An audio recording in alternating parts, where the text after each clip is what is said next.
सुभद्राय नमः सुभद्राय आमे उत्कलीय आमे भारतीय आमे विश्व मानवीय जीवन एक क्षुद्र मानव आमर इष्ट होती विश्ववंद्य जगन्नाथ। आज गोटे एमिटी दिन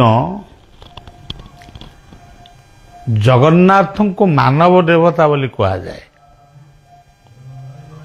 प्रकृत में से मानव केवल मानव देवता से नुहंती से जगतर समस्तंकर देवता। तांको किए मानुची के मानु नहीं से अलग कथा किंतु आमे तो मानुचे। यही मानवीय कथार गोटे स्पष्ट निदर्शन होउची आज जगन्नाथ तांकर चारि जुगर बापा मां को श्राद्ध देवे। जगन्नाथंकर वेश होउची आज श्राद्ध वेश। शुक्ल वस्त्र परिधान करी से सत्यजुगर बामन भगवान बापा माँ अदिति आ कश्यप को देवे श्राद्ध। त्रेतया जुगर दशरथ कौशल्या कैकेयी सुमित्रा को श्राद्ध देवे। द्वापर जुगर देवकी वसुदेव नंद दशरथा को श्राद्ध देवे। कली जुगर इंद्रदुम्न गुंडीचा मां को देवे। ये कथाटी जिते आमे शुणुचु आम मन भितर आसिला जे आमे भी दबा। तो आज आमर यही पवित्र अनंत तीर्थ रे परिवार तीर्थ अनंत क्षेत्र में आज तीर्थकुंड पाखे पिंड दिगला किंतु गोटे ये कथाटा सब वर्ष पे चलो किंतु आमर गोटे नुआ कथा आम केवल ता संगे संजोग कलु। गुंडीचा इंद्रदुम्न को श्राद्ध दवा सहित कलिजुगर प्रेमावतार होचंती गौरांग बाप। तेणु गौरांगंकर निताई गौरांगंकर बापा मां को मध्य सची माता आ गोटे तांका स्वामी तांको मध्य श्राद्ध दिया जिवो। ये होची आजिर गोटे कथा। तेणु आपण माने टिके मन भितरे आमर से मानव देवता जगतर विश्ववंद्य जगन्नाथ को टिके प्रणाम जनातु। एवं जो मनीषी माने बाप मां मरीगला पर भावुचंती सी आउ नाहांती से कथा न भावंतु। जदि भावी थिबे तांको पुणी थरे मने पकई तांको प्रणाम अर्पण करंतु। ये होची गोटे कथा। आ गोटे कथा होची जिमती आपण माने कार्तिक मासर अमावास्या रे दीपावली उत्सव पालन करती। माँ काली को उद्देश्य रे दीपावली जले। आज होची देव दीपावली। देवता मान को उद्देश्य रे जगन्नाथ क्षेत्र में 22 पावच आज दीप जलिव। ये छोटिया आश्रमटी इति मध्य से कथा को अनुसरण करा जाई आमर 7टी दीप जलिव।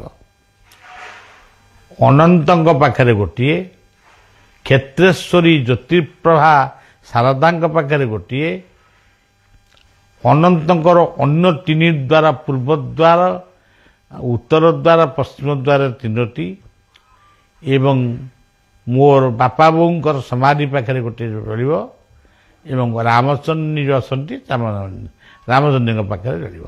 7ଟି ଦୀପ ଦେବତାମାନଙ୍କ ଉଦ୍ଦେଶ୍ୟରେ ଆଜି ପ୍ରଜ୍ୱଳିତ ହେବ ଏବଂ ପୃଥିବୀର ଶାନ୍ତି ପାଇଁ ପ୍ରାର୍ଥନା କରାଯିବ।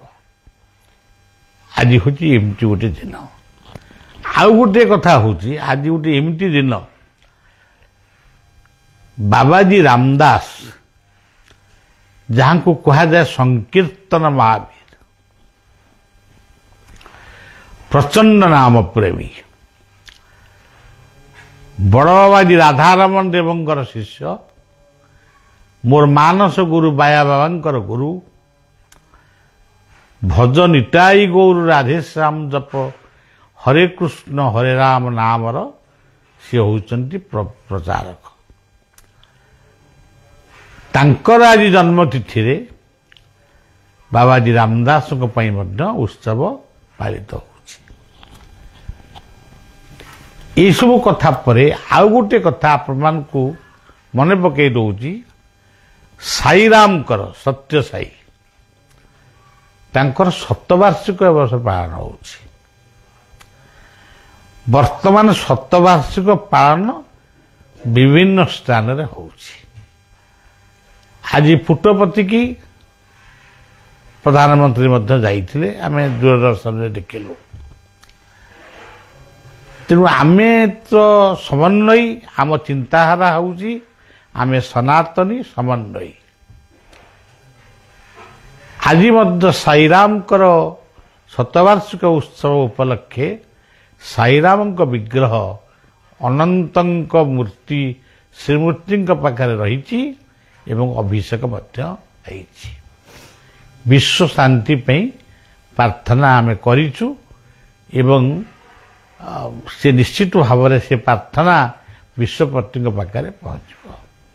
ଏସବୁ କଥା ଏତେ କଥା କହିବାର ଉଦ୍ଦେଶ୍ୟ ଯେ ଆପଣମାନେ ଯିଏ ବଳିଆକୁ ଅନ୍ତତଃ ଟିକେ ଭଲ ପାଉଛନ୍ତି, ଶିଶୁ ଅନନ୍ତଙ୍କ ପରିବାରରେ ନିଜକୁ ସାମିଲ କରିଛନ୍ତି, କିମ୍ବା ଆପଣ ବିଭିନ୍ନ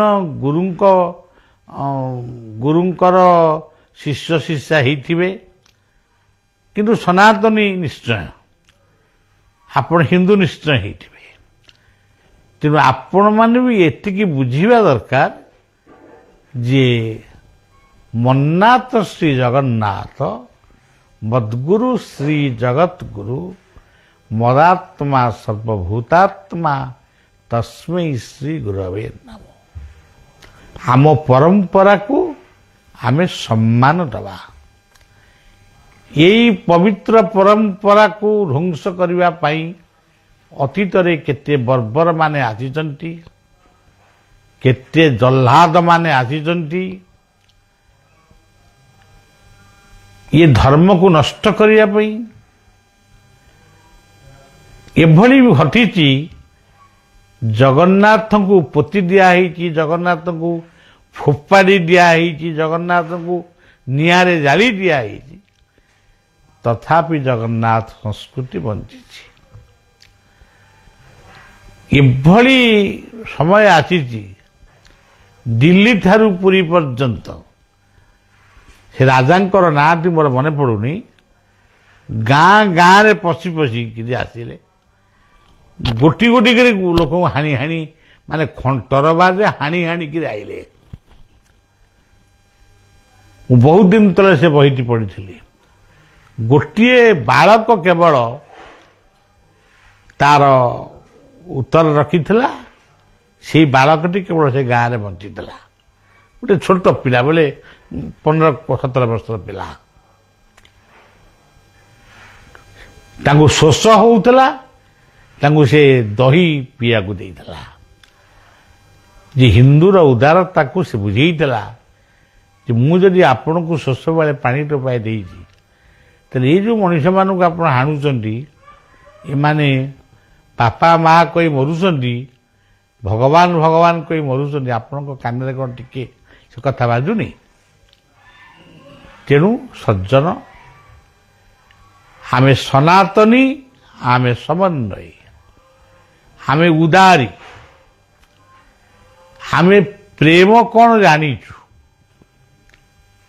ଅନ୍ୟ ସଂସ୍କୃତିରେ ପ୍ରେମଟାକୁ ଗୋଟେ ଯୁବକ ଯୁବତୀ ଭିତରେ ପ୍ରେମଟାକୁ ଗଣନା କରାଯାଏ, କିନ୍ତୁ ଆମ ପ୍ରେମ ହେଉଛି ମାତୃ ଗର୍ଭରୁ ମୃତ୍ୟୁ ପର୍ଯ୍ୟନ୍ତ।